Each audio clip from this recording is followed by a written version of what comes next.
तर काँग्रेसचे नेते राहुल गांधी यांच्या भारत जोडो न्याय यात्रेचा समारोप मुंबईतल्या शिवाजी पार्कात झाला। शिवतीर्थावरील भाषणात राहुल गांधींनी माजी मुख्यमंत्री अशोक चव्हाण यांच्यावर जोरदार टीका केली।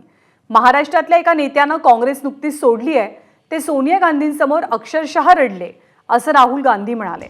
त्यावर आता अशोक चव्हाणांनी प्रत्युत्तर दिलंय।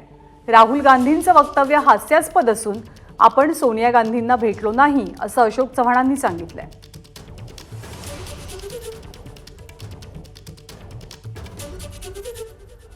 राजा की आत्मा ईवीएम में है।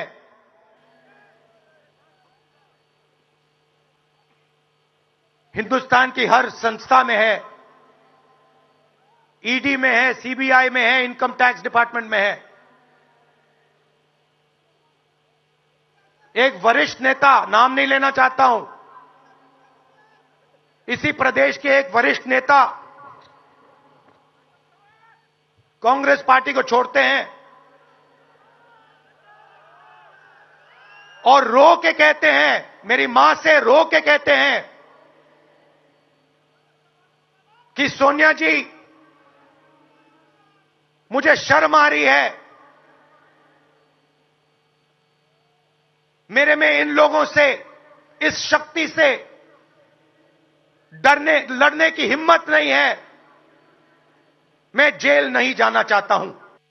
राहुलजी यांचं विधान जर ते माझ्या संदर्भात असेल, नाव कोणाचं घेतलं नसल्यामुळे मला फक्त एवढंच म्हणायचं आहे, जर ते माझ्या संदर्भातलं असेल तर ते हास्यास्पद आहे, इलॉजिकल आहे असंच मला या ठिकाणी म्हणावं लागेल।